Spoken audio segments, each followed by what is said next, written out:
Opa! Seja muito bem-vindo a mais um podcast Ela Sonha, Ela Faz, o lugar que você vem para se inspirar, aprender e ser arrastada por bons exemplos. Aqui na minha frente eu tenho uma convidada muito especial que vai falar sobre um tema que é o que morar em 5 países me ensinou hoje no podcast, porque é sobre ou você se adaptar ou você tá fora do jogo, não é não, Marcela? É isso mesmo. Que bom ter você aqui. Muito bom, Paty, que bom que deu certo, amei o convite. Demais. Marcela Simões comigo aqui hoje e eu vou te dizer por que você deve prestar atenção no podcast. Marcela, casada, 39 anos, formada em moda pela Art Institute de Toronto. Fina! Morou em 5 países em 15 anos. Inglaterra, Canadá, China, Estados Unidos, México. Tem 2 filhas, uma nascida em Xangai, outra em Nova York. Voltou para o Brasil em 2019 e atualmente está terminando o seu livro sobre a experiência como mãe e mulher de expatriado e como rodou o mundo vivendo como uma local. Há 6 meses, Marcela fundou a marca de lingerie Cella. Agora deixa eu te contar por que você deve ficar ligado até o final desse podcast, porque se você sempre quis saber como é se mudar do Brasil, se adaptar a uma nova cultura, casar e ter filhos fora do Brasil e ainda transformar toda essa experiência num negócio que faz sentido pra você, amor, o podcast de hoje é sobre isso. Você deve ficar muito aqui com a gente, né não, Marcela? Nossa, a gente tem muita coisa pra contar. Muito papo. Muita. Eu tô muito animada que finalmente a gente conseguiu, né, conciliar as agendas pra você poder estar aqui. Para quem não conhece, a Marcela é realmente uma mulher admirável, porque todas as vezes que a gente esteve juntas, eu aprendi algo que ela me mostrou, porque ela viveu em um lugar que fazia daquele jeito, e aí ela traz com toda a história, todo o jeitinho dela, que eu falo, gente, ela tem que estar no podcast Ela Sonha, Ela Faz, porque são histórias muito maravilhosas. A começar, se você que tá aí no YouTube, olha, passa a mão assim na luva, amor. Essa é uma... Olha... Adoro. Ó, essa é da minha coleção, Essa é da coleção. A gente vai colocar tudo aqui no link da descrição desse vídeo. Tchela, começa. Bom, vamos lá. Primeiro de tudo. Sou brasileira, casei e fui muito novinha pro meu primeiro país, que foi a Inglaterra. Ó, eu vou pedir pra gente voltar um pouquinho antes na história. Tá. Porque eu sei que você, né, tipo, foi morar em Londrina, aí com a sua família, eu quero que você vá desse ponto, porque o que acontece? Eu sei que você teve o convite, né, da Ripley. Isso. Para poder, né, representá-los no Brasil quando eles entraram, né, no país. Correto. Mas isso foi antes de você começar essa volta ao mundo. Foi correto? Antes. Vamos daí, você novinha, 17 anos, porque é muita história. É muita história. Eu amo, vai. Bom, vamos lá então. Vamos. A minha paixão por moda, ela começou bem lá atrás, mas mal sabia eu que eu ia parar nesse mundo da moda, né? Quando eu era mais nova, com 17 para 18 anos, eu me formei no colegial, prestei faculdade de marketing, fui começar a fazer a faculdade, estava infeliz, não queria ficar em Londrina, eu fui criada no interior de São Paulo, minha família tinha voltado para Londrina naquela época, e eu só estava pensando como é que eu saio daqui. Preciso sair daqui, essa cidade está pequena. E queria explorar o mundo, que foi sempre a minha vontade dentro de mim, era ver tudo, né? Uhum. E aí, eu apliquei para o programa de GO do Clube Med, que na época, quando eu era pequena, eu fui como hóspede. Eu me lembro de um dia olhar e falar, nossa, gente, um dia eu quero vir trabalhar aqui. Para quem não conhece, o que é GO do Clube Med? Gentil organizador. Então, são as pessoas que trabalham no Clube Med, que é um resort. Na época era de um grupo francês, eu acredito que hoje nem seja mais, mudou bastante, mas na época eram franceses. E tinham 2 no Brasil. Um em Itaparica, na Bahia, e um em Rio das Pedras, que é ali perto do Rio de Janeiro, ali perto de Angra dos Reis. Então, 2 resorts grandes, e lá eles tinham esses GOs, que recepcionava os hóspedes, e tinha GO Boutique, GO Esqui, GO Tênis. Então, cada GO ficava no seu departamento e ajudava o hóspede. E aí, eu falei, quer saber? Eu acho que eu não tô feliz na faculdade, não tô curtindo morar em Londrina. Tava com meus 17 para 18 anos. Eu falei, eu preciso ir embora daqui. Quero ganhar o mundo, quero ganhar dinheiro, preciso trabalhar. E aí eu apliquei para ser GO do Clube Med. Na época tinham vários critérios, tinha que falar pelo menos 2 línguas, porque por ser uma cadeia internacional, eles recebiam também muitos hóspedes internacionais. Então você tinha que falar pelo menos mais uma língua, você tinha que ser desinibido, porque todo GO tem que fazer o show da noite para os hóspedes. E aí você tem que, sei lá, cantar a música da Madonna, até acrobacia eu já fiz, sabe? Tipo de circo. Juro! Tipo, me pendurar nos tecidos. Socorro. GO tem que topar tudo. Não, eu falo socorro porque eu morro de medo de altura. Sério? Não. Não, você não faz ideia. Tipo, você sabe fazer circo? Eu falei, claro, óbvio. Óbvio nada, não sei fazer nada. Mas na cara de pau a gente topa tudo. Adoro. E eu tava focada pra entrar naquele Clube Med. Fiz lá minhas 3 entrevistas, não contei pros meus pais. E aí, quando eu passei, chegou um telegrama na minha casa. E a grande questão é que você nunca sabia qual dos Clube Med você ia parar. Ou era Itaparica ou era Rio das Pedras. Eles escolhiam. Chegou um telegrama na minha casa. Telegrama, hein? Meu Deus. Não era e-mail, não era nada. Era um telegrama. Já tá entregando. A gente já falou a idade, né, amor? Então tá tudo certo. E aí falava, bem-vindo ao Clube Med, você passou e a gente te espera em 10 dias. E no caso o meu foi Angra dos Reis. Falei, uau, não acredito, né? Aquela loucura. Conversei com os meus pais, todo mundo me achou uma maluca. Mas eu tava muito focada e ninguém ia me brecar naquela hora. E aí eu fui, cheguei no Clube Med e, pra minha surpresa, eu fui parar na boutique. Então eu fui ser GO Boutique. Eu falei, opa, legal. Ar-condicionado, né? Aquele calor do Rio lá. Então eu ia ficar no ar-condicionado, ia vender roupa, souvenir do hotel. Tinha uma lojinha de doces e balas e coisinhas para os hóspedes comprar. Eu falei, nossa, adorei. E aí eu comecei a trabalhar lá dentro e comecei a me apaixonar por aquilo. E comecei a bater todas as metas de venda da boutique. Então, eles colocavam metas por semana, eu batia. Metas por mês, eu batia. E aí, começou uma competição entre os clubes. Então, eu era a primeira vendedora dos 2 clubes, né? Do Rio das Pedras e de Itaparica. Até que eu comecei a vender tanto que eles olhavam para alguns GOs que tinham, né, potencial e fizeram um convite para ir para Ixtapa, que é um Clube Med lá no México. Na mesma época, aconteceu uma coisa muito interessante, porque tinha um grupo de italianos que frequentavam o clube como hóspedes e adoravam comprar comigo. E até um dia eles brincaram e falaram, Marcela, a gente voltou pra Itália, a gente abriu a mala e a gente nunca comprou tanto chaveiro. Tipo, como é que você conseguiu vender 10 chaveiros pra mesma família? Toda vez que eles passavam ali, voltando da piscina, indo jantar, eu vendia um chaveiro. Falei, compra esse chaveiro novo, compra esse aqui. E eu era uma super vendedora e eu brinco que, assim, eu adoro vender, eu vendo tudo. Sim.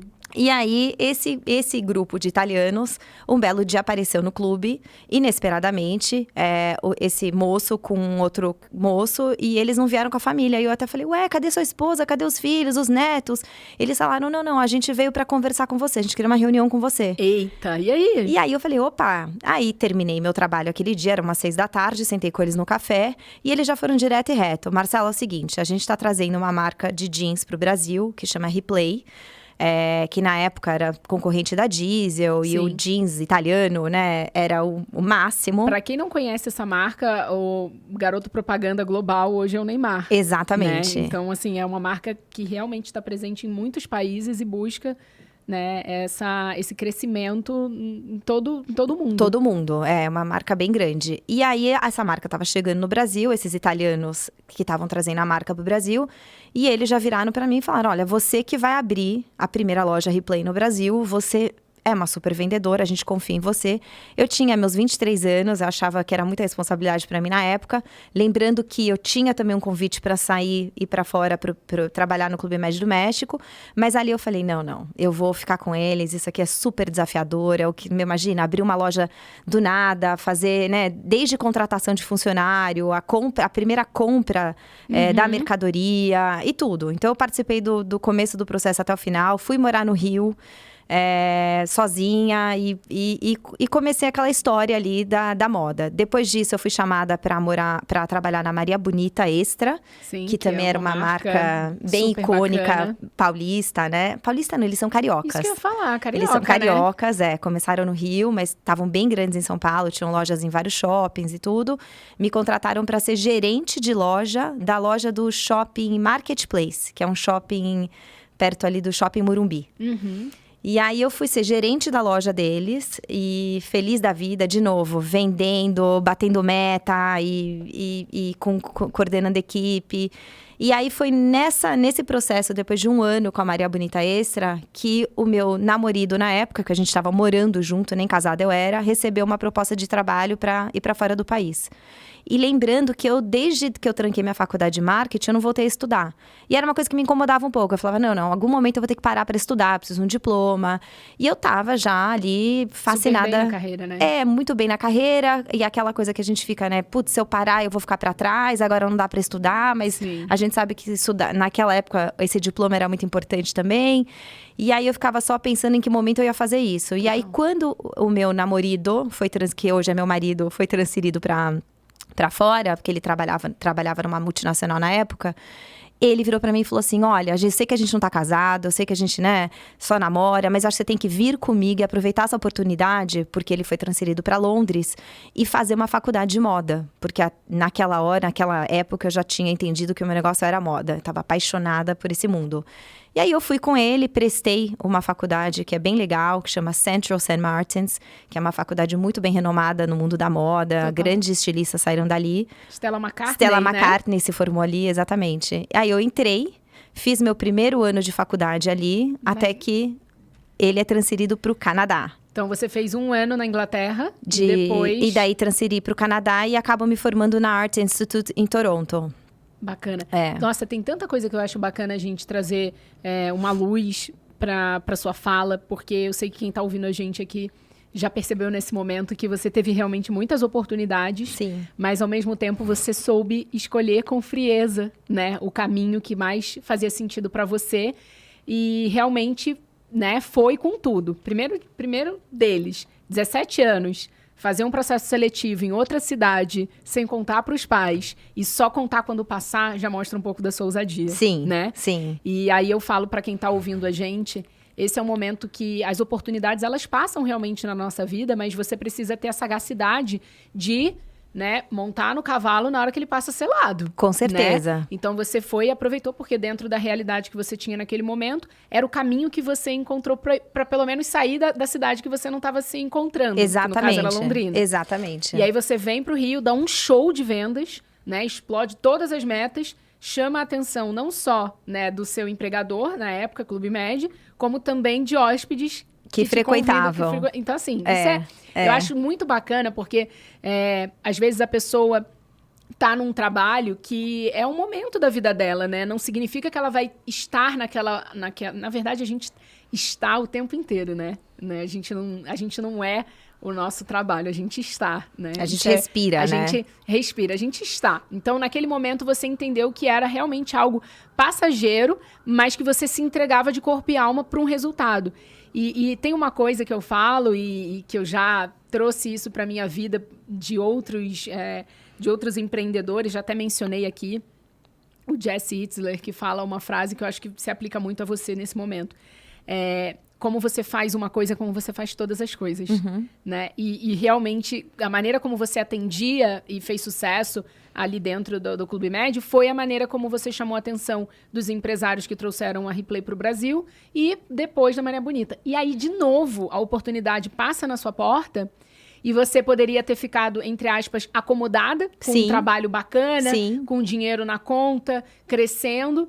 Não, vem aí, que eu acho muito bacana você falar também, que na época o seu marido não era seu marido. Não. Então você saiu do Brasil, não é que você tava tipo de papel passado com a pessoa, confiando no mesmo objetivo. Você foi sem garantia. Sem nenhuma garantia. Ele tava indo também porque na época ele também era uma coisa incerta na carreira dele, mas duas pessoas jovens, extremamente ambiciosas e com vontade de explorar o mundo, de vencer, de conhecer outras culturas, né? Ali a gente não tinha o não, a gente já tinha, então vamos pro sim. É isso. E aí é um convite para quem está ouvindo a gente nesse momento, reflete quantas vezes você teve realmente uma oportunidade para tomar um rumo na sua vida diferente e às vezes ou faltou coragem ou faltou realmente você perceber que aquela era a oportunidade. E aí hoje eu acredito que com essa fala, vamos trazer atenção para o momento presente, para as oportunidades, porque realmente se você vive com essa máxima potência de fazer o melhor que você pode em tudo que você faz, as oportunidades elas já estão na sua realidade, na sua frente.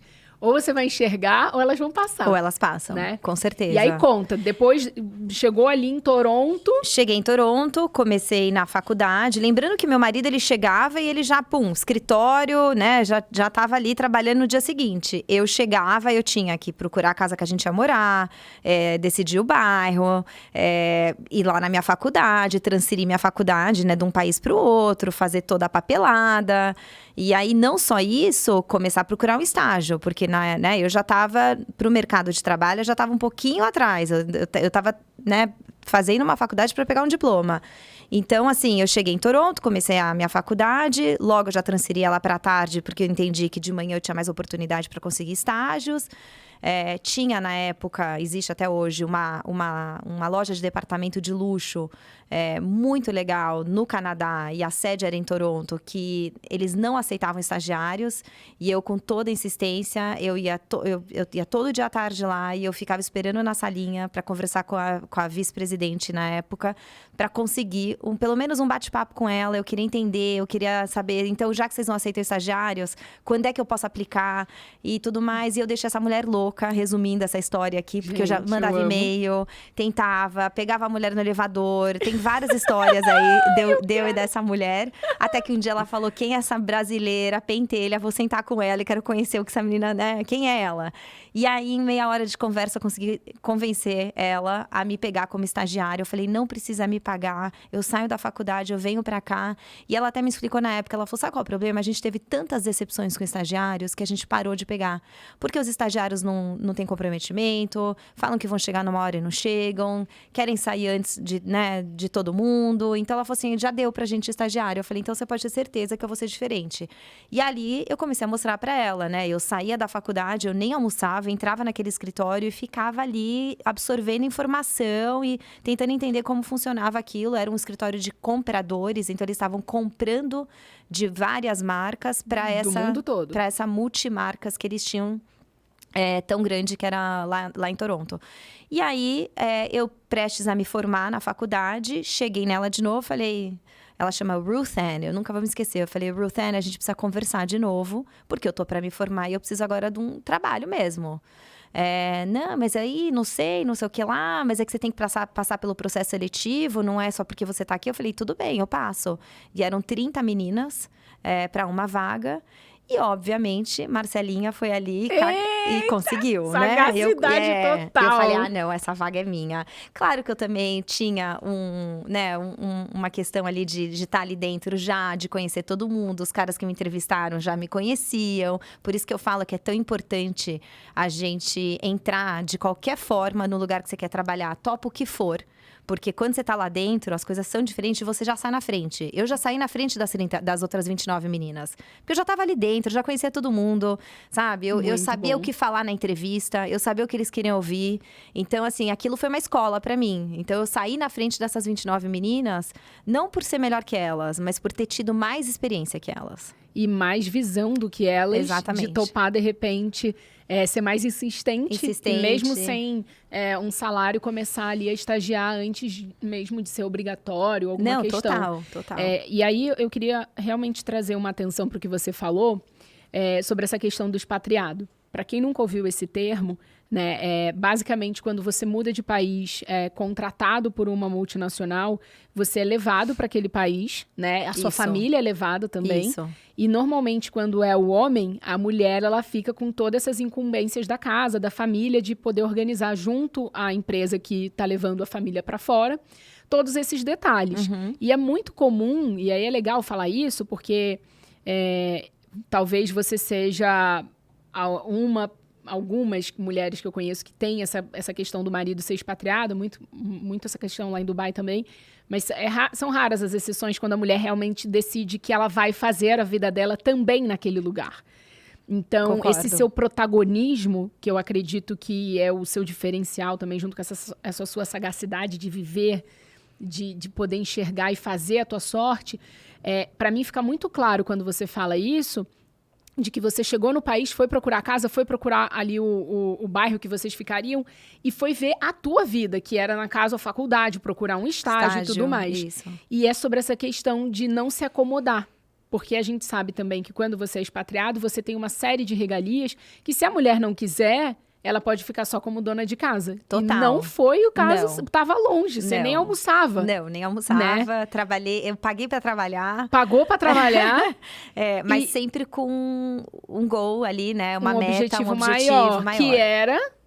Bom, consegui essa carreira que eu tava trilhando, exatamente.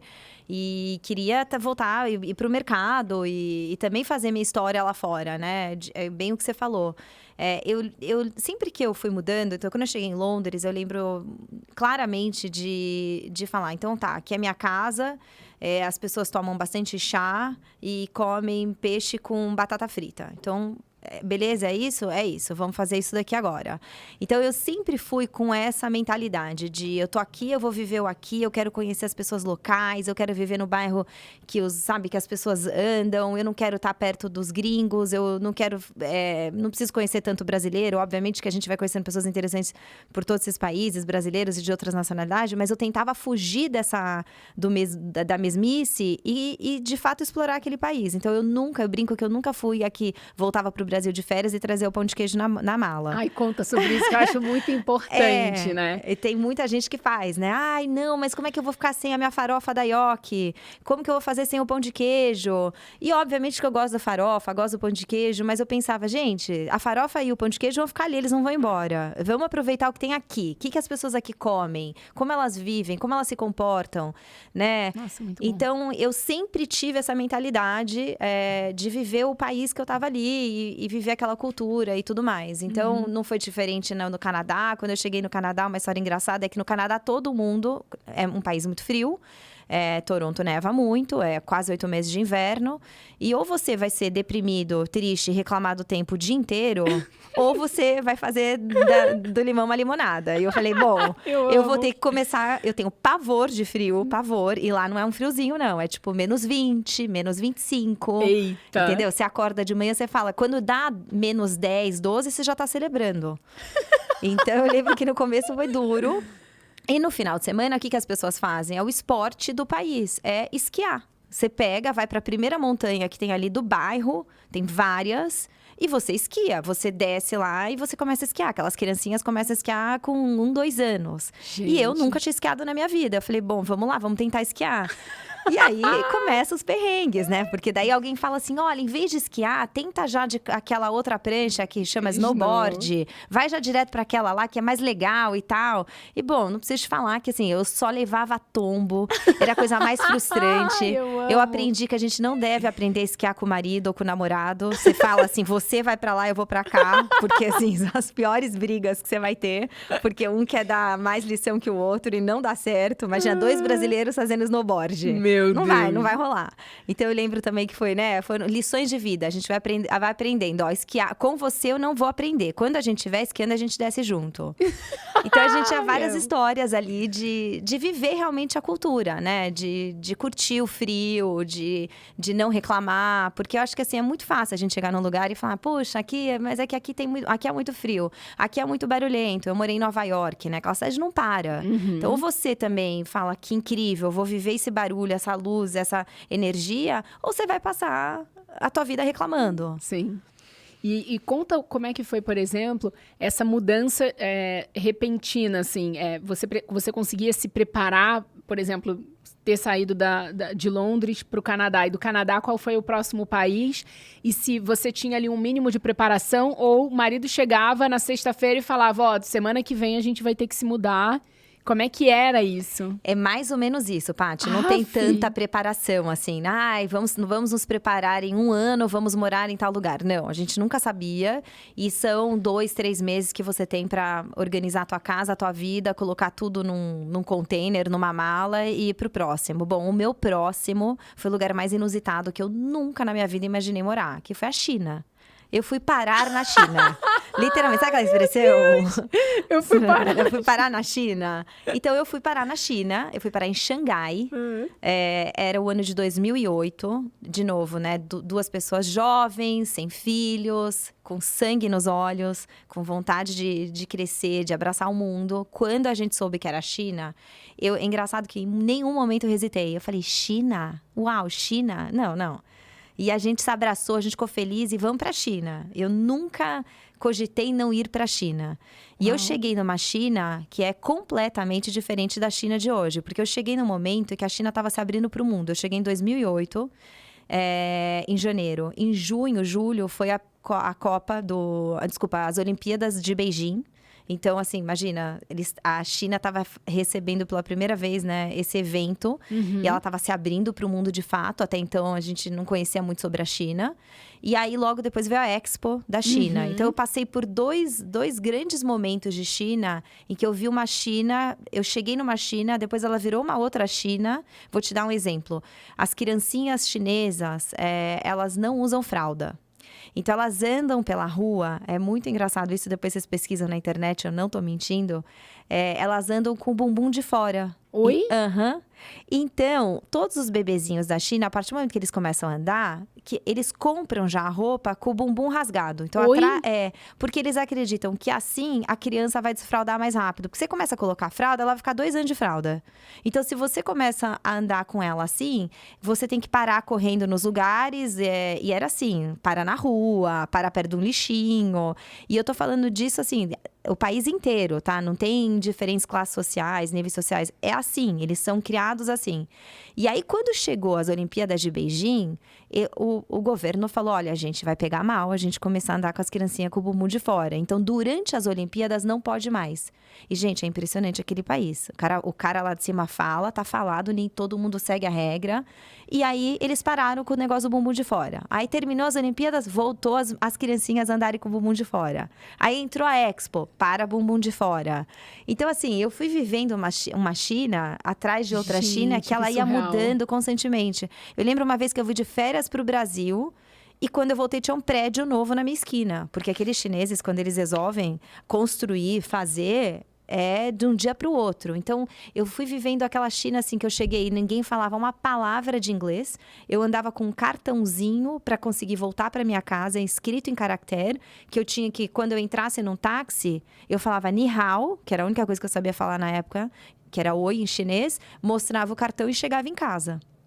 Porque é impossível soletrar e pronunciar o nome da rua que eu morava. Então, assim… depois eu fui evoluindo. Aí eu comecei a aprender a falar direita, esquerda, para. Isso que seu marido tava no escritório trabalhando e você, né, eu lá, vivendo essa China. E aí eu fui começando a entender como é que funcionava aquele país. Eu fui a gringa que comprava banana por R$10 e na verdade era por 20 centavos. Mas eles viam uma loirinha indo comprar banana. Opa, é com ela que a gente vai ganhar dinheiro. E aí eu comecei a entender. Eu falei assim, ou eu vou aprender essa língua, ou eu vou ser passada para trás. E de novo… Puxa, mas aprender mandarim, né, com 20 e poucos anos, vamos tentar. Aí comecei a fazer aula particular, daí eu cheguei no nível que eu estagnei, não saía mais daquele beabá. E aí eu fui pesquisar e tinha uma faculdade de letras em mandarim para estrangeiro. Eu falei, bom, é lá que eu vou. E aí me matriculei nessa faculdade, eram 8, 9 horas por dia de mandarim. E mandarim é muito difícil, né? Porque não é parecido com nada. Você vai aprender italiano, você vai… 9 horas de mandarim. E aí eu falei, não, eu vou aprender essa língua, gente. Eu vou aprender, até porque eu tinha uma meta, que era voltar para o mercado de trabalho. Sim. Porque na China foi muito difícil, né? Eu não conseguia me relocar no mercado, porque eu não tinha o mandarim. E eu estava trabalhando até então como compradora. Então, para comprar, você precisa pelo menos do básico de mandarim. Como é que você conversa com um fornecedor sem falar chinês? Como é que você vai para uma cidadezinha comprar tecido? Não dava. Então, eu tinha que aprender o mandarim. E aí eu aprendi o mandarim, eu falo… Hoje meu mandarim não é tão bom quanto era, porque eu não pratico tanto, né, como eu gostaria. Mas eu tenho uma base boa de mandarim. Gente, e foi uma conquista pessoal para mim. No final, eu acabei engravidando, então eu acabei não… Eu até trabalhei por 8 meses, e aí… engravidei, resolvi sair do trabalho e também viver essa experiência da maternidade. Tive minha primeira filha em Xangai, ela nasceu em 2011. E aí todo mundo fala, só maluca, você teve filho na China? Eu tive filho na China, num hospital incrível, com direito à acupuntura antes e depois do parto, tá? Uau! Todo mundo acha que a gente sofre lá, que é outra cultura, que não vai ser legal. Que tava longe da mãe. Longe da mãe. A minha mãe, ela chegou um pouquinho atrasada. Minha filha veio 5, 6 dias antes. A minha mãe não chegava. Eu pedia no hospital pra dormir mais uma noite, porque eu parecia que eu tava no spa. Eu não queria voltar pra casa. Eu falava, não, vamos falar que eu tô com dor aqui, ó, nas costas. E quem sabe eles me deixam um pouquinho mais. E eles são tão bonzinhos, eles são tão legais. É uma cultura tão bacana. Muito bom. E a minha médica ficava com dó de me mandar pra casa sem mãe, sem pai. Eu tava ali com meu marido, que não tinha a mínima ideia do que a gente tava fazendo, com o bebê no colo. E eu fui ficando até o dia da minha mãe chegar, literalmente. Quando a minha mãe pousou chegou no aeroporto, eu falei, acho que hoje eu posso ter alta. E lembra que todo dia entrava uma pessoinha pra fazer uma acupuntura, pra me dar chás, porque lá, né, eles têm toda essa coisa do bem-estar, exato, do chás, do líquido quente, da reflexologia. Então, assim, era muita massagem no pé. Era literalmente um spa. Gente, que então, incrível. Eu não queria nunca mais ir embora daquele hospital. Quantos anos você morou na China? Eu fiquei 6 anos na China. 6 anos. 6 Chegou anos. sem falar mandarim, saiu falando e com uma filha no colo. E com uma filha no colo. E saí grávida pra Nova York. Então, eu chego em Nova York em 2014, com uma filhinha de 2 anos e meio e uma na barriga. Gente E do de novo, céu. recomeço minha vida lá. Porque lembra que, assim, fecha uma porta, abre outra. E às vezes a gente esquece, né? Burocracias, assim, do dia a dia. Por exemplo, encerrar sua conta no banco, chegar num país, abrir uma conta no banco. Procurar, no meu caso, um pediatra. Tipo, quem é que vai ser o pediatra da minha filha? Quem vai acompanhar minha gravidez? Eu cheguei em Nova York, quase de 6 meses já de gravidez. E, de novo, indo para um outro país com outra cultura, onde os costumes são diferentes, né? Eu lembro que eu demorei muito para conseguir uma médica, porque ninguém queria me pegar, porque eu já estava no meio de uma gravidez. E os Estados Unidos, eles são cheios de noias, né? Não, porque depois você pega uma mulher que tem, de repente, alguma questão na gravidez e isso dá um problema, eles morrem de medo de processo lá, né? Qualquer negócio é processar lá. Então, eu lembro que demorou para conseguir uma médica, para ela me aceitar, depois de olhar meus exames 1000 vezes, aí consegui a tal da médica. Gente, então, é uma novela. É uma novela. É um parto. É um parto. Olha, eu queria trazer alguns tópicos aqui para quem tá ouvindo, porque é uma história realmente muito diferente da que todo mundo ouve sobre expatriado. Primeiro que normalmente a pessoa vai e fica muito tempo no mesmo país e depois volta para o Brasil, a família também. Você ficou indo de um ponto para o outro. Como é que funcionava em relação ao relacionamento de vocês no sentido de sempre foi falado essa cumplicidade de que você em nenhum momento, por exemplo, passou pela cabeça do tipo, não, agora já deu, vou me embora. Conta um pouco isso, porque eu acredito que quando a gente fala em casamento, em relacionamento, principalmente para a mulher que está ali buscando realmente um relacionamento para a vida inteira, o quanto que às vezes a gente abre mão para ganhar no futuro com os dois, né? Total. Então eu queria muito que você falasse sobre isso, sobre como que foi essa discussão de vocês mesmo de poder, vamos para um novo país, ou tá bom ficar aqui, ou como é que era isso? Não, então agora você trabalha lá e vai parar para ter filho. Como é que era? Conta um pouco, que eu acho que isso pode ser muito interessante para quem está ouvindo a gente, né, para as mulheres que acompanham Ela Sonha, Ela Faz. Essa cumplicidade no relacionamento. Essa cumplicidade, ela é, sem dúvida nenhuma, super importante, né? Acho que é você querer o bem do outro, e no caso, nós dois queríamos, né? Acho que a primeira coisa que a gente sempre falava a gente tem que estar feliz. E felicidade é uma coisa que eu aprendi, né? Você não hoje eu sou feliz em São Paulo, mas eu não consigo ser feliz em Piracicaba. Não, quando você tá feliz dentro da tua casa, você tá feliz. Eu crio as minhas filhas, por exemplo, uma nasceu na China, a outra nasceu em Nova York. E ambas já moraram também no México, porque depois a gente termina a nossa carreira de expatriado no México e volta pro Brasil. Então, elas foram meninas que elas foram nascendo e vivendo em países de cultura diferente. E eu falava, desde que nosso núcleo esteja unido, com um propósito, né? Que é ser feliz, que é a gente se adora, a gente se ama, a gente se cuida, a gente vai ser feliz em qualquer lugar. Então, eu e o Ricardo, a gente sempre teve dessa mentalidade de que você tá feliz? Eu tô feliz também. Eu quero o teu bem, eu quero que você voe. Então, vambora. Não tem por que falar, não, vamos ficar. Ou não, esse país eu não gosto. Ai, não, aqui eu acho que não é legal. Então, a gente sempre deu muito suporte um pro outro. Sim, eu abri mão de muita coisa pra ver ele voar e pela carreira dele. Mas...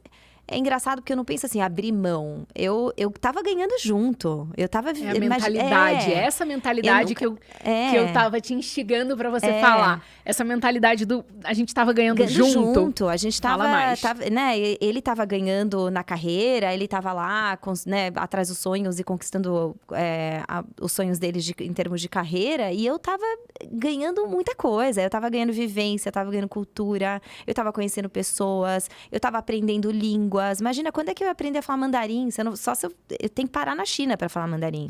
Não adianta, eu já vou dar um conselho. Não tentem contratar uma professora de chinês em São Paulo. Não dá. Você tem que viver aquilo. O chinês é uma língua muito diferente, é frustrante. Você não sai daquele começo, né? Então, assim, quando eu olho para trás, eu nem gosto de usar esse termo, que eu abri mão. Não, eu não abri mão de nada. Eu ganhei junto com ele. Ele ganhou na carreira, lá, corporativa, e eu ganhei talvez até mais que ele. Porque eu também, lembra que enquanto ele estava ali no escritório, trabalhando das 8 às 6, eu tinha uma liberdade que ele não tinha. Eu tava explorando aquilo, eu tava indo no carinha da banana, todo dia eu lá negociava a banana com ele, até um dia que ele começou a fazer o preço real pra mim, sabe? Eu tava fazendo cursos, eu tava conhecendo pessoas, então assim, eu também ganhei muito com tudo isso. Isso é incrível, porque tudo depende do ângulo que você enxerga a história, né? Com aquela certeza. História do copo meio cheio, copo meio vazio. E é muito bacana essa mentalidade do ganhar junto como casal. Que é tão difícil quando a pessoa ela já conseguiu dar alguns passos na carreira e aí vai casar. E aí é que a gente sempre fala que quando você cresce junto, parece que é mais fácil você enxergar o todo junto, Com né? certeza, porque você cresce, quando você casa com a intenção de crescerem juntos, Sim. né? De conquistarem juntos. Então tá tudo bem se a carreira de um tá um pouquinho na frente do outro, e se em algum momento você ter que falar, vamos focar na carreira de um ou outro, que foi nosso caso. No Canadá, eu entrei como estagiária, fui efetivada e tava super bem ali. Quando a gente teve a oportunidade de ir pra China, a gente pensou, e aí? Qual carreira a gente vai olhar agora? Porque a tua que tá crescendo e tá começando, ou a minha que já tá no meio aqui e a gente tem uma oportunidade de ir pra um outro país? Não pensei nem 2 vezes, porque eu sabia que eu ia me recolocar em 2 palitos em algum outro lugar. Então, assim, nunca existiu uma competição e sempre uma coisa de vamos junto, né? Vamos crescer junto. Isso é muito importante, essa mentalidade alinhada. Primeiro a mentalidade sua, né? De não abrir mão, eu tava ganhando junto. E depois a do casal, que eu acho que é um ótimo exemplo. E mais uma vez, né, o podcast Ela Sonha, Ela Faz é sobre ser arrastada por bons exemplos, porque a palavra tem poder, mas o exemplo ele arrasta. Com certeza. Então, é sobre isso. E aí, você saiu da China grávida. Isso. Meu Deus do céu, com uma bebê de 2 anos. Com uma bebê de 2 anos, Aí, né, essa loucura toda de novo, eu lembro, eu cheguei num inverno super rigoroso, um dos invernos mais rigorosos de Nova York, na época, foi 2014, aquelas tempestades de neve, eu com uma bebê, grávida de outra, tentando organizar a vida e tudo. Obviamente, a minha pequenininha veio prematura. E aí, eu passo um super perrengue, porque eu não estava esperando, ela veio de 8 meses e foi um susto. A gente estava assistindo uma peça de teatro quando eu entrei em trabalho de parto. E é muito louco, porque era um teatro, aquele circo itinerante que chama Circo de Solé.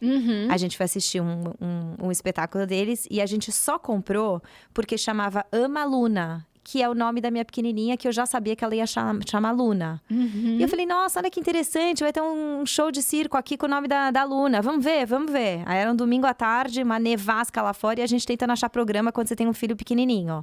E no inverno de Nova York, porque não dá pra ir andar na rua a pé, museu, desculpa, mas uma criança de 2 anos não vai durar muito tempo. Então, assim, o que você faz? A gente achou esse circo que tava tendo na cidade. E aí, a gente vai pro espetáculo e no intervalo, eu entro em trabalho de parto. Eu já tinha tido uma filha antes, eu sabia exatamente como é que era um trabalho de parto, a dor e tudo que você sente. Eu segurei na mão do meu marido e falei, eu vou ter um bebê agora, você precisa me levar pro hospital.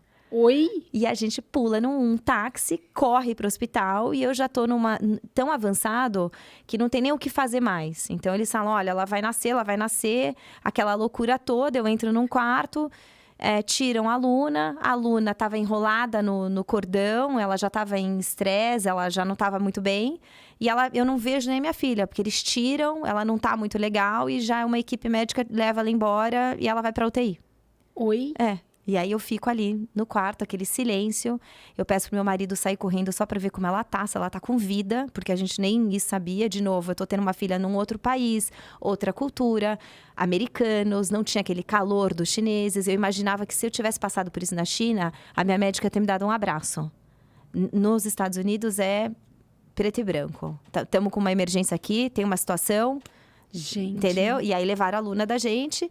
E eu fui conseguir ver minha filha no dia seguinte. Porque eu fiz uma cesárea de emergência, eu tava, pós-operatório, não conseguia andar, então não conseguia até a UTI visitá-la. Ninguém quis trazer a filha até lá pra você? Ela não podia, não podia Paty. sair. Ela tava numa situação… A Luna, ela passou por 3, 4 horas ali entre vida e morte. E ela foi uma guerreira, e aí deu tudo certo. Mas foram 8 dias de UTI, e eu ali naquele hospital, nem sem saber o que ia ser. E sem pai nem mãe ali do lado. Sem pai nem mãe. E, de novo, dá 10 dias, meu marido volta pro trabalho, não tem brincadeira. Eu com a pequenininha, eu com uma outra em casa, que até o primeiro ano de vida dela, a gente não sabia se ela ia ter sequela, porque ela teve alguns segundos ali que ela ficou sem respirar. Então, a gente não sabia também o que poderia, qual a situação seria, que a gente teria. E no final, enfim, é uma guerreirinha e tá ótima. E graças a Deus não teve nenhuma sequela. Mas foi… Uau! Foi uma história ali, né? E vamos que vamos. Nossa. Quando chegou em Nova York, você dentro dessa situação, com 2 bebês pequenas, né? Você ainda cogitou voltar para o mercado de trabalho ali? Ou como que você se sentiu? Porque com toda a experiência que você tinha, né? Você estava numa cidade que respira moda. Respira moda. Né? Toda oportunidade que eu tinha, eu respirava a moda junto. Eu ia para uma exposição, eu ia para eu fuçava, eu andava. Mas eu confesso pra você que na situação que eu me encontrava ali, com 2 pequenininhas e, de novo, sem ajuda. Você sabe que a mão de obra nos Estados Unidos não é barata. Sim. É uma outra realidade, né, de vida. Então, eu não cogitei a voltar. Não tinha nem como eu voltar a trabalhar. Era 100% total. Dedicado a elas, né? E aí, depois de Nova York, a gente ficou 3 anos lá, a gente teve o convite, né? A outra expatriação, que foi o México, a cidade do México. Eita, e aí? E aí, a gente chega no México, que eu confesso pra você que México, pra mim, era Cancún, assim. Falava México, eu pensava em Cancún. Cancún, vamos pra… né? E não, a gente foi parar na cidade do México, que é uma cidade muito parecida com São Paulo. Tinha aquela questão de, a cidade do México é muito perigosa. Já tinha rolado, né, um tempo atrás, ou alguns anos atrás, acontecia muito no México aquelas coisas, sequestro, relâmpago. Todo mundo começou a falar, vocês são malucos de ir pro México, é melhor voltar pra China do que ir pra cidade do México. Mas, obviamente, que nada ia parar Ricardo e Marcela. A gente falou, não, vamos lá, outro país, outra cultura, espanhol. Eu já comecei assim, nossa, minhas filhas vão falar espanhol. E sempre pensando no que a gente podia ganhar com aquilo, né? Uhum. E foi uma experiência incrível, incrível. A cidade do México é uma cidade, né, que para quem tiver um dia uma oportunidade de conhecer, vale muito a pena, porque é um país muito rico em cultura, muito rico em cores, muito rico em gastronomia. É um país extremamente católico, então é um país que preza muito a família. Aos domingos, todo mundo… É muito comum domingo é um dia sagrado, então todo domingo é o dia que você almoça com seus pais, com seus avós. Você vê todo mundo na rua, as praças todas cheias. Eu me senti extremamente segura na cidade do México. Nunca passei por nenhuma situação na qual eu não me senti segura. Então, foi um país que abraçou a gente com toda a cultura e riqueza. E, de novo, fizemos amigos pra vida lá. E a gente gostou tanto, tanto do México, que resolvemos nos casar, de fato, no México. Gente, você rodou esse mundo inteiro e foi casar no México. Pra casar no México. Porque Adoro. A nossa história, né? A gente se lembra, a gente sai lá sem estar casado. E aí, a gente assina um papel, depois de alguns anos, faz um casamento civil rápido. A gente fez em Las Vegas, imagina. Só eu e Ricardo. E a gente fez o de verdade, porque em Las Vegas… Vale. É importante falar, se você casar em Vegas num dia que você esteja mais ou menos, assim, pouco fora de si, depois você vai ter que voltar lá pro divorciar, porque o negócio é pra valer, tá? Tem que tomar muito cuidado, porque tem esses filmes aí que falam, casar em Vegas. E casar em Vegas é casar em Vegas. Você casa… E é pra valer. E é pra valer. E aí, a gente casou em Vegas, só pra ter um documento, até porque chegou um momento ali, em Xangai, por exemplo, que começou a pegar um pouco a questão de visto, né? Pra eu ser dependente do visto do Ricardo, eu tinha que ter uma certidão de casamento. Então, a gente começou a ter umas dificuldades burocráticas, e aí a gente resolveu, ok, vamos assinar o papel. Aí assinamos, casamos em Vegas, depois a gente veio pro Brasil uma vez de férias, a gente fez um civil com os nossos pais. E a gente sempre falava, olha, um dia a gente faz uma festa. Esse dia a gente vai saber qual dia vai ser. A gente vai sentir, vai saber que chegou esse momento. E eu tinha lá no fundo, assim, na minha cabeça, eu tinha um sonho, assim, de um dia poder celebrar a união. E eu falo celebrar o amor, porque já nem era mais um casamento, né? A gente já estava junto há muito tempo. Então eu falava, um dia a gente para celebrar o amor. E eu espero que seja com os nossos filhos. Olha, você já falava isso antes de ter filho. Já falava antes de ter filho. Pra você ver, né, bebê, que a gente o quê? Cocria. Cocria. A realidade. O que a gente pensa e quer e foca, a gente consegue, né? Nossa. E aí, quando a gente chegou no México, e aquele país, aquelas praias, aquelas pessoas, aquelas cores, eu falei, Ricardo, é aqui. A gente vai casar aqui, vamos fazer uma festa. Na época, a gente já tinha as duas, ela já estava numa idade legal, a Luna com 4, né? A Maia com 7. E eu falei, vai ser aqui, elas vão me levar pro altar e a gente vai casar assim. E aí conseguimos, com toda a nossa vivência de vários países, a gente conseguiu reunir 370 amigos do mundo inteiro. Veio gente do Brasil, veio gente da China, veio gente da Coreia, de Singapura. Eu acho que foi o casamento mais internacional que eu já fui. Gente, que incrível! E veio gente do Canadá, e veio gente dos Estados Unidos. E a gente conseguiu assim, reunir todo mundo, do mundo inteiro, literalmente. Que demais! E aí, a gente casou e as meninas me levaram até o Ricardo. E foi a história mais linda e foi maravilhoso. Gente do céu! Então, o México me trouxe muitas coisas boas e me trouxe esse casamento, que vai ficar para sempre na nossa lembrança, na nossa história. Minhas filhas brincam, elas falam, mamãe, obrigada que você esperou a gente para casar, porque na minha sala, ninguém foi no casamento do pai e da mãe. E eu falo, olha que legal. E agora eu até incentivo meus amigos que já são casados a casarem de novo com os filhos. Porque a alegria que as minhas filhas sentiram de participar do nosso casamento foi indescritível. Elas falam disso até hoje. Nossa, e elas acham que a gente vai ficar casando, né? Que elas acham assim, e quando é que vai ser o próximo? Eu falei, minha filha, não é assim. Não dá pra ficar fazendo essas festas. Mas foi muito legal. Gente, que história, né? Às vezes a gente fica se perguntando… nossa, mas o que é de fato a prosperidade, a riqueza? Eu acho que você acabou de dar um relato assim que, meu Deus, eu disse que a gente ainda tá na metade. Na metade. É sobre isso, né? É sobre as histórias que você vai ter para contar depois, as lembranças com a família, com os filhos. E eu achava que tinha ido bastante gente no meu casamento, que eu também casei no México. Olá! Mas, amor, você foi, acha quase que o dobro, hein? Gente, é que esse casamento, ele era tão falado por todos os países que eu passava. Eu falava, um dia eu vou casar. E aí você vai ser chamado. Um dia eu vou te mandar o convite.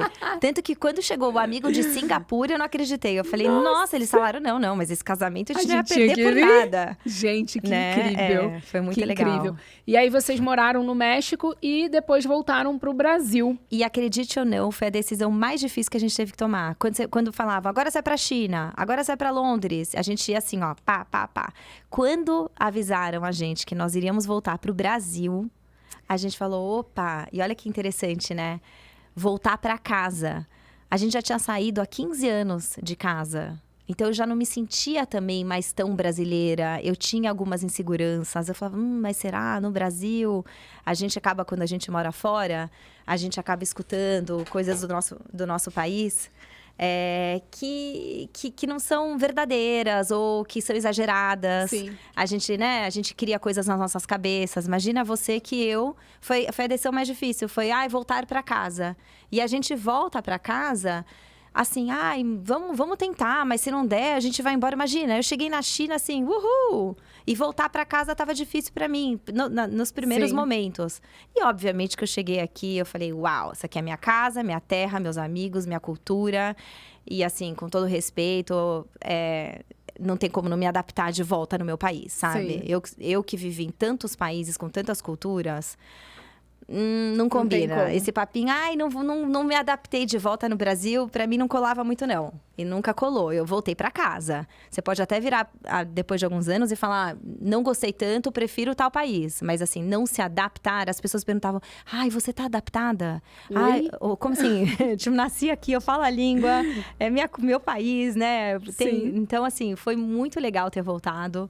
Foi muito bacana para as meninas também viverem no país que os pais nasceram, porque lembra que elas nunca tinham vivido aqui, elas são, né, 2 gringas que nasceram fora, viveram fora, então elas nunca tinham experimentado também estar perto dos avós, estar perto da cultura. A minha mais velha é muito engraçado, porque você perguntava para ela onde você nasceu. Ela falava, eu nasci na China, mas eu moro nos Estados Unidos, mas os meus pais são do Brasil. Então, o meu coração é brasileiro. Ela se definia assim, porque ela também não sabia de onde ela era. E quando a gente voltou para cá, foi muito legal, porque acho que pela primeira vez na vida, elas sentiram que elas pertenciam a um lugar de fato.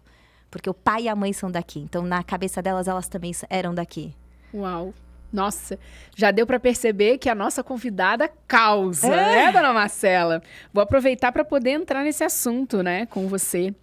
Porque a Dakota, que é a nossa parceira aqui no podcast Ela Sonha, Ela Faz, é uma marca que valoriza o poder da mulher brasileira. E é sobre poder você, Total, né, bebê? Total. E é por isso que a Dakota produz calçados para mulheres que causam. Causam na moda, na ciência, nas viagens, nos negócios, nas artes, onde a gente quiser. A nova campanha da Dakota nas redes vai dar cada vez mais espaço para essas múltiplas vozes femininas. E agora a Dakota quer saber, e eu também. Marcela, qual é a sua causa? Eu acho que a minha causa é nunca parar. É continuar explorando, é continuar vivendo, é continuar conhecendo, é nunca ficar quieta. Tchela inquieta.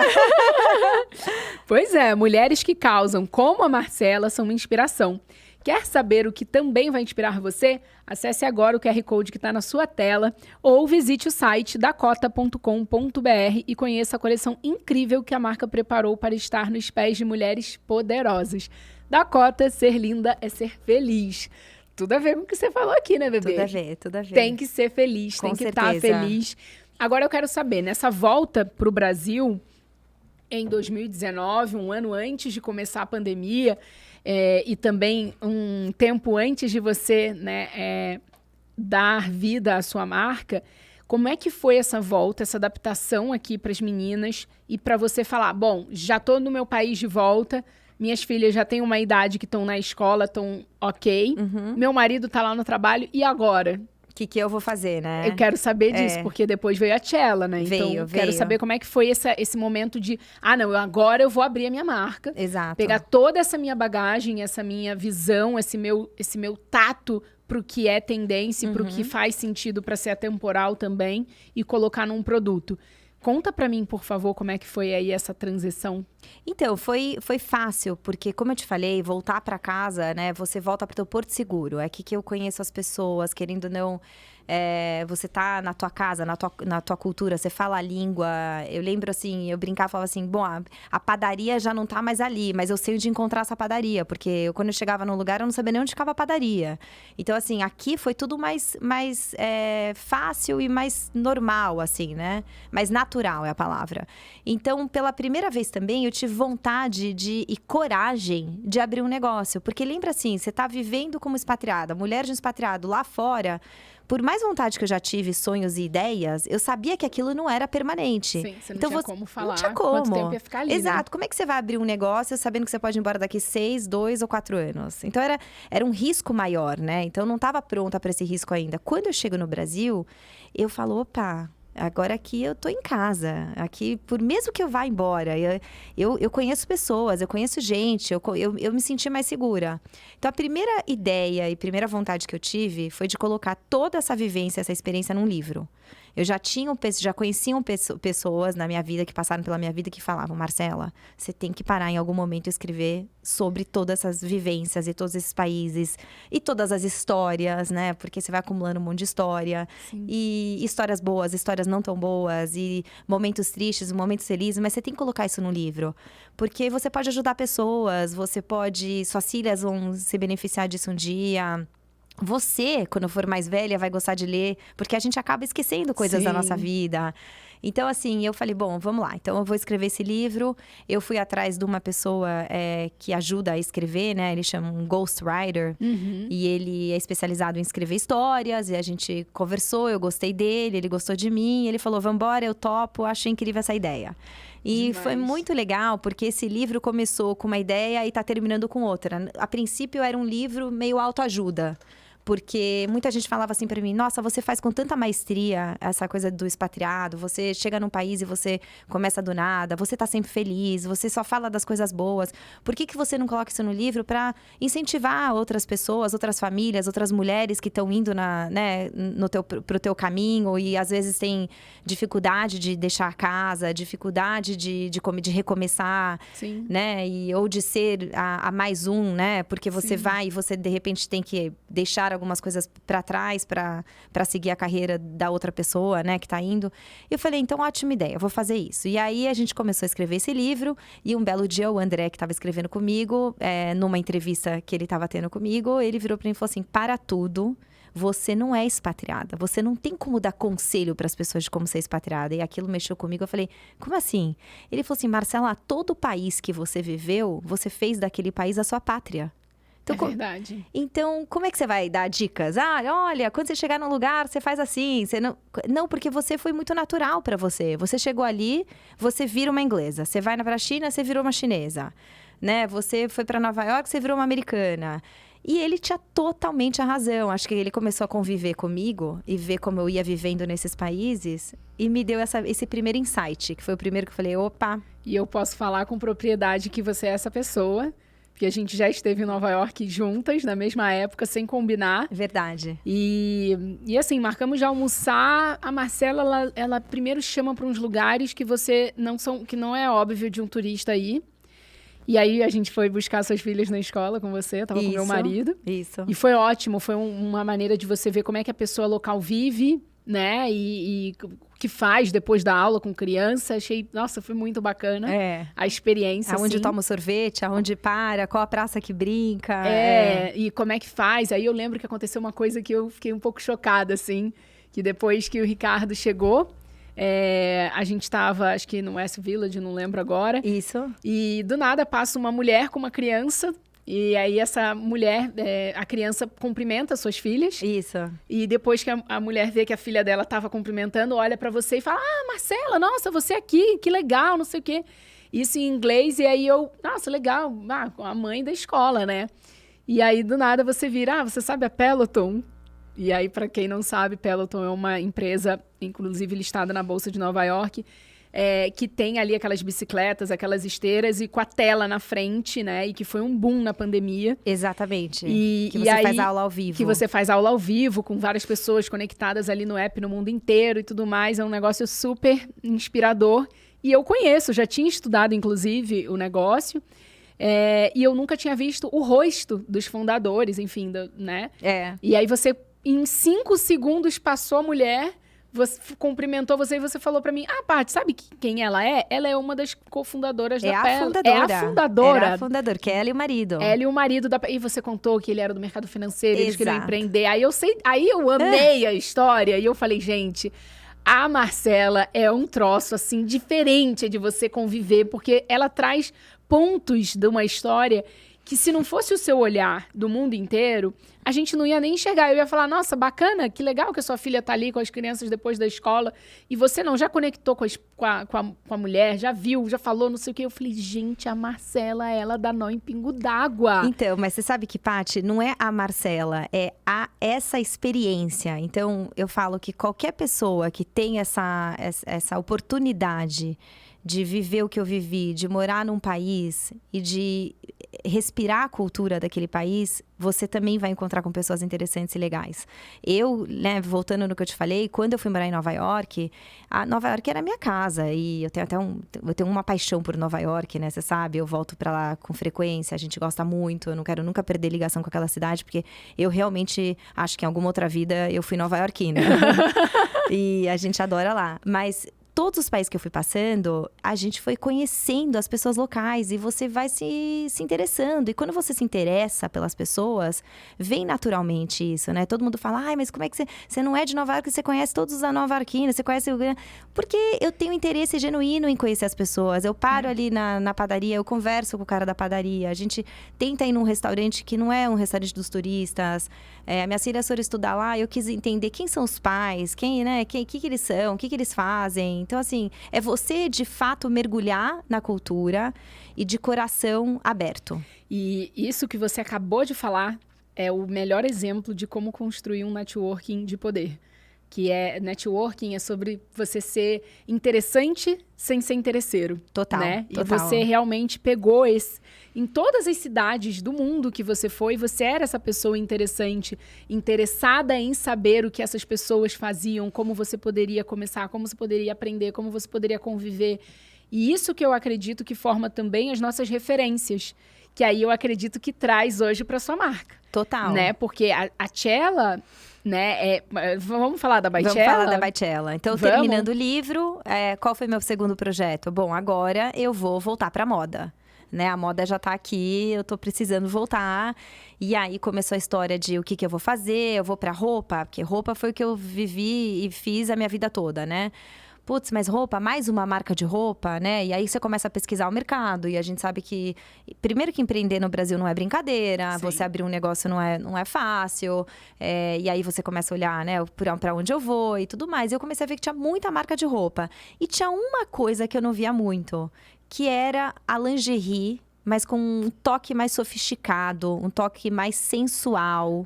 Que quando você mora fora, você vê muito lá. E aqui é engraçado, né? A brasileira, ela usa fio dental na praia e tá tudo certo. Agora, aquela lingerie um pouquinho mais provocativa, um pouquinho mais, né, sensual, eu não encontrava. E de alta qualidade, de né? altíssima qualidade, exatamente. Porque até tem vários lugares aí que você pode comprar um sutiã, sei lá, de vinil. Mas ele vai rasgar, ele é de plástico. Sim. E eu falei, então calma aí. Não tem essa lingerie, que eu sempre fui fascinada por lingerie, você pode ver. E, de novo, eu adoro falar que a lingerie, ela não tem que estar escondida. Ela não tem que estar por baixo da tua roupa. E quem tá ouvindo a gente nesse momento, a Marcela, ela está vestida com luvas de renda por baixo de um blazer de seda pura.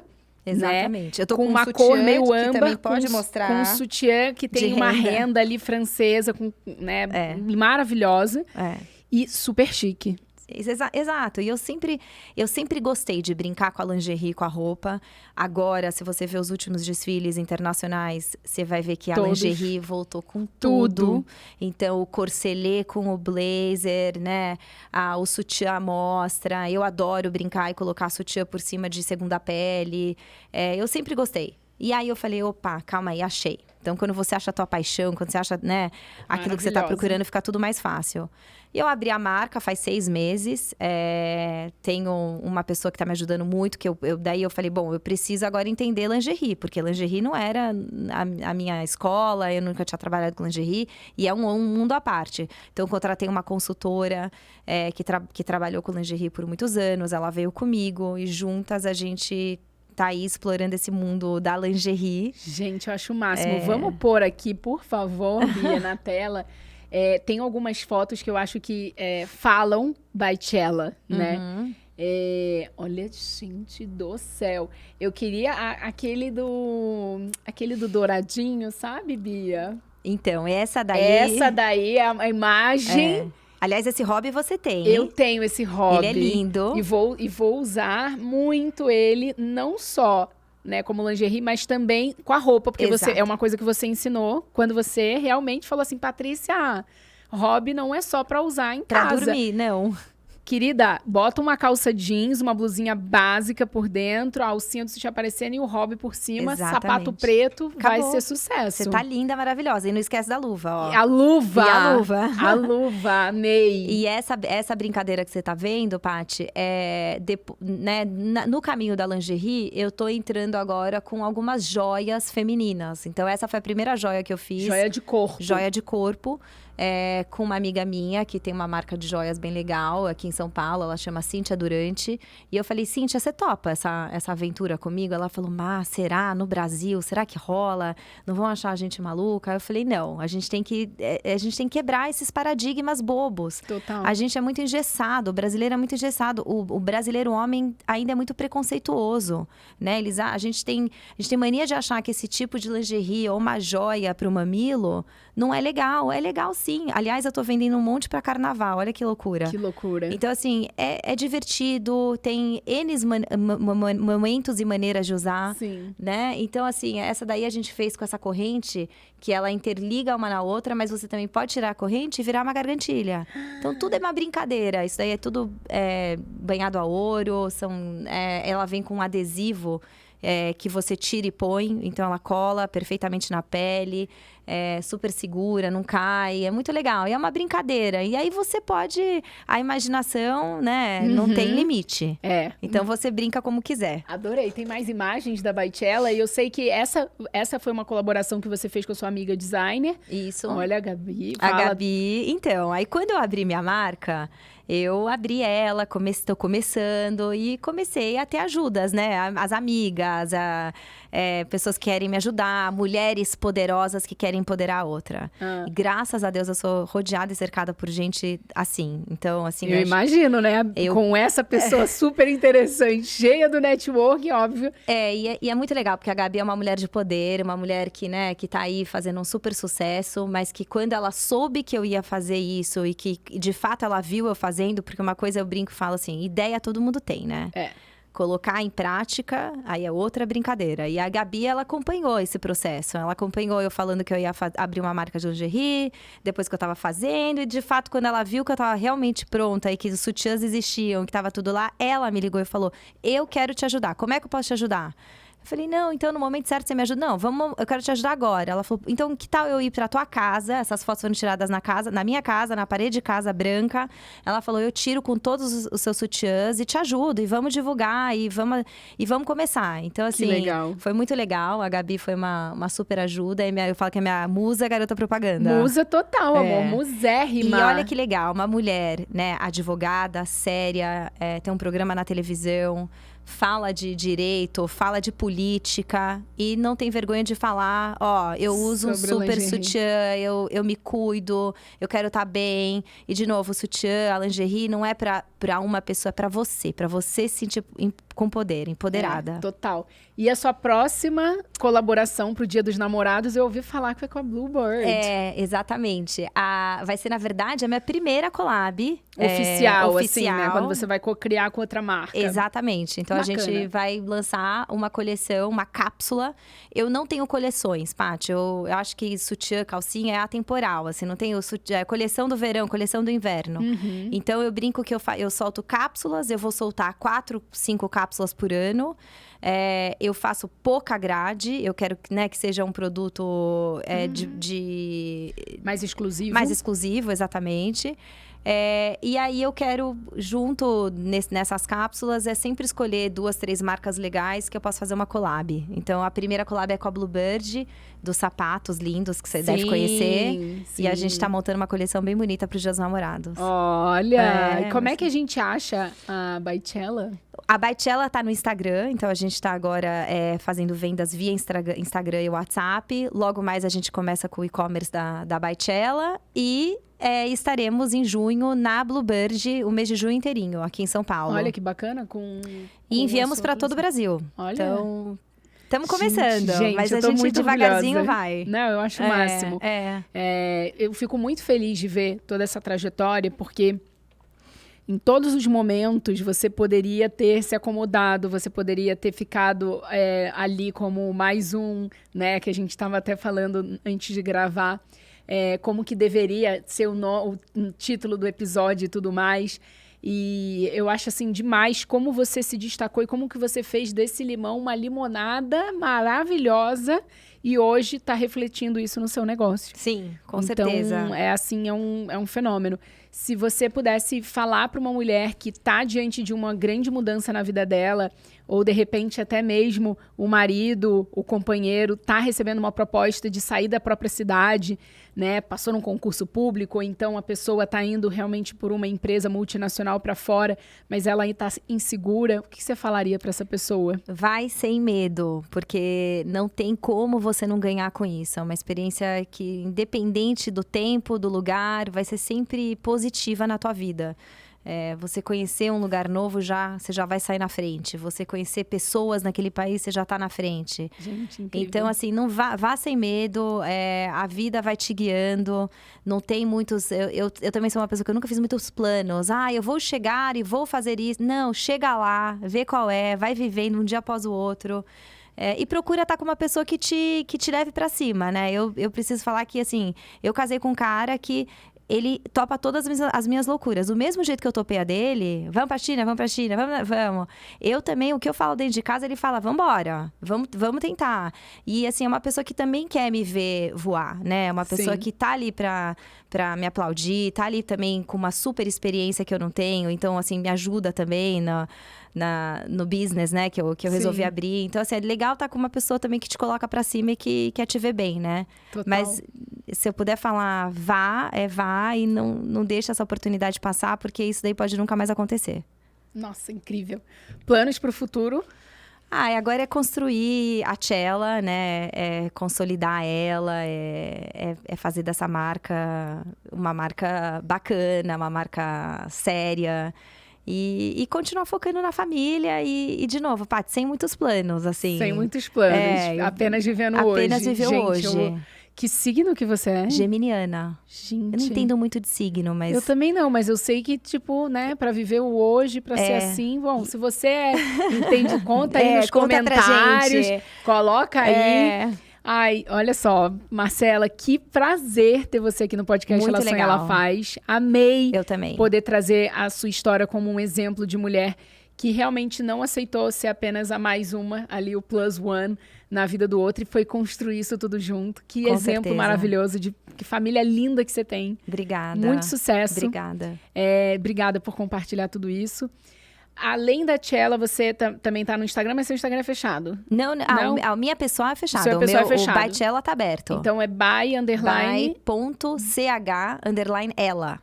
Tá, então vamos de novo. By. by.ch_ela. Pronto. ELLA. Pronto, by Cella, você encontra tudo da marca dela. Meu povo, é isso. Mais um podcast Ela Sonha, Ela Faz. Mais uma história que com certeza, de alguma maneira, vai te inspirar, vai fazer você refletir. Com certeza você se identificou com alguma fala aqui. Compartilha esse episódio, né, com uma mulher que realmente pode estar aí passando por uma mesma situação de tomada de decisão, de escolher que caminho levar, de mudar de vida. Porque eu sei que quando a gente é lembrado por uma pessoa que a gente gosta, por um conteúdo desse, você vai só fazer o bem, só entregar o bem. E é muito bom a gente compartilhar e fazer e agregar realmente na vida do outro. Então, compartilhe esse conteúdo, deixe o seu like. Você sabe que toda segunda-feira é um compromisso que eu tenho com você de colocar um episódio novo de altíssima qualidade. Então, toda segunda-feira, às 7 horas da manhã, sai em todas as plataformas de áudio e às 19h10 o episódio sai no YouTube. Toda segunda-feira, meu povo, se inscreve no canal, deixa o seu like, ativa a notificação aí com o sininho e vamos embora porque Ela Sonha, Ela Faz. Eu tô louca pra ver os próximos capítulos da Cella. Bora, Paty. Demais, obrigada. Obrigada a você. Por aqui, Patrícia Brasil, é uma honra estar aqui com você. Bora compartilhar esse episódio e eu te vejo no próximo podcast. Ela Sonha, Ela Faz. Código na tela, QR Code da Dakota. Muito obrigada por apoiar a gente.